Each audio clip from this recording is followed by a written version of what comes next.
psychological safety in the workplace, psychosocial hazards, psychosocial risks that are happening within the teams or the environment in the industry that we're working in. These things are very important to think about at this time. Have we created a workplace that is proving psychologically safe for every single employee? And this is not just about diversity, equity, and inclusion.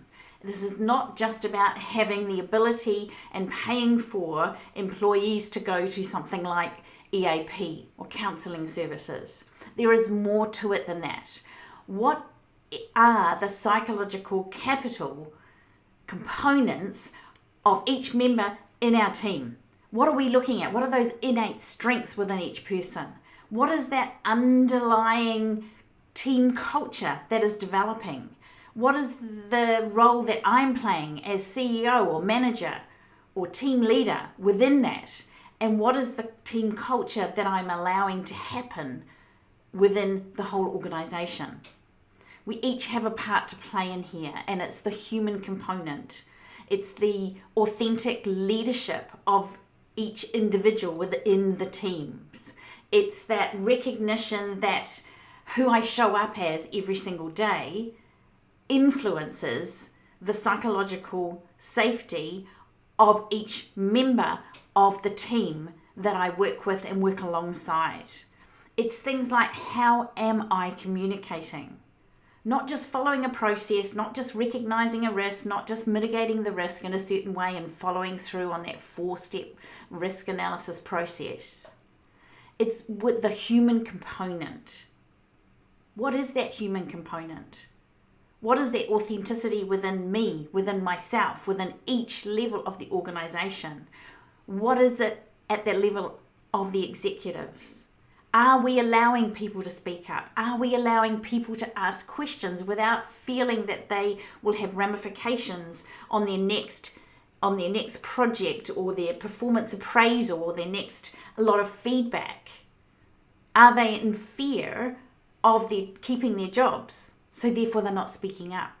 Or are we creating an environment where people can speak up safely, where people speak up and go, I've made a mistake. Let's work out what we've learnt from this. What can we do now? How can we create learning from this? What about having mistake parties? Some of the people we work with now have mistake parties where they go, what are the mistakes? Let's celebrate those, and what have we learned from these? Not who to blame, not what went wrong completely and then just fix the system. What can we learn from this? How can we grow? How can we expand? These are the types of things of authentic leadership that are vital for creating psychological safety in your workplace on a daily, weekly, monthly, yearly basis. It is more than following a process. It is about who you're being, who you're showing up as every single day. It is about the collective, not just the individuals.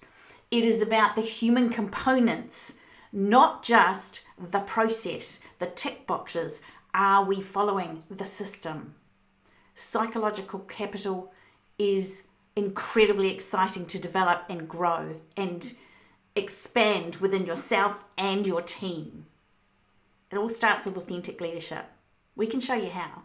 Reach out and we can show you how to grow and develop that psychological safety for yourself and your team like never before.